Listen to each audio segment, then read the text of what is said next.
Hey kids! What up? It's Roy. Take off that tank top and put on this tank's top because today we're talking about BattleTanx Global Assault. Why? Because this game is almost as good as Bot W. That's why we need to talk about it. This game was released back on the N64 back in whatever, and it was a follow-up to BattleTanx 1, which was most memorable for the awesome music.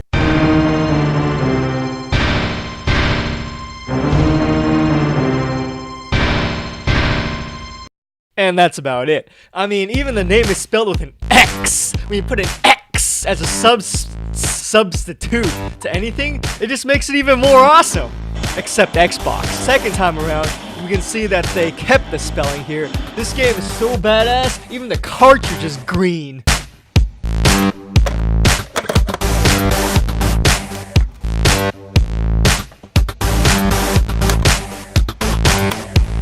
BattleTanx was a game series developed and published by 3DO, and it was released for the N64 and the PlayStation?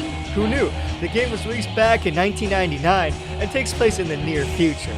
And by near future, I mean in 2006. The story basically goes as follows. Evil Queen Lord Cassandra orders her troops to capture Griffin's Spade's son Brandon and kill everyone else. She mind controls Griffin's own army, also known as Griffin's Army. Griffin and his wife chase her across the United States, across all these different locations that you may recognize, such as these. Eventually, after much chase and taking and nuking, they finally rescue Brandon in Berlin. At the very end, there was a magician that seemed to appear and resurrect Cassandra, the evil Queen Lord, but there was never another BattleTanx game made after that. What happened? Anyway, the game was awesome because it was green. Because they let you choose from a bunch of different gangs, my favorite one being the Cold Warriors. Why? Because it had this rocket launcher tank which kicked ass and would shoot hook shots on command. Each gang had a primary tank with a whole bunch of secondary ones, and you would go through them as a list. As one blows up, you would go to the next one. And they'd have a special weapon they'd start with. By weapon, I mean pickup, and by pickup, I mean the equips. The Cold Warriors were the best because their pickup was the Nuke. The best part is when you spawn into a map and you had a nuke right at the beginning, and you just launch it within the first few seconds of the game, because the nuke pretty much raises buildings in half and does maximum damage to tanks, tank buddies, and other things on the map. So you could literally clear the map within the first few seconds of the game.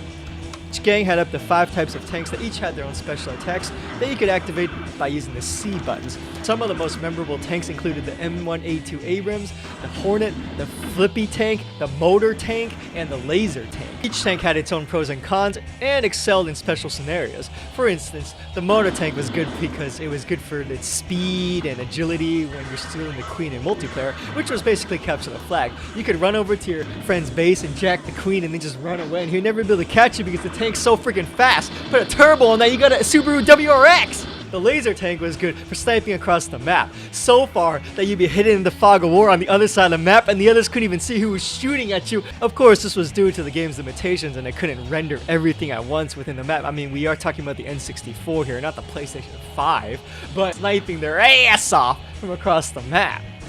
There were also a ton of power-ups you could pick up in the game, including everything from healing pickups, mines, bouncing betties, nukes, electric things, lasers, nukes, guided missiles, nukes, and nukes. Something that was really cool about the game that wasn't really advertised, something that was cool was combining some of the weapons you could pick up with the tank itself for a double power finger punch.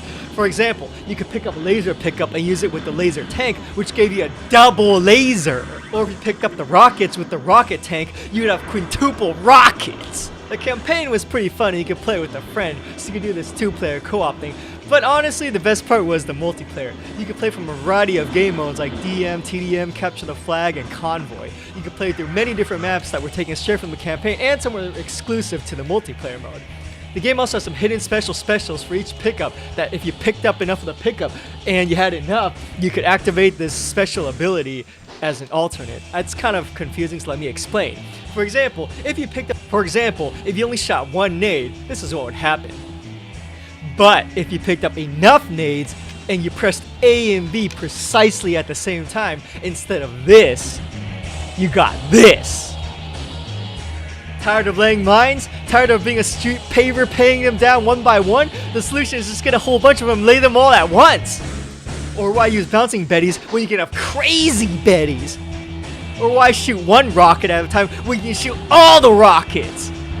Or why drop a single turret buddy when you can drop all the buddies? Or why shoot guided missiles when you can have a giant guided missile with frickin' laser beams attached to their heads?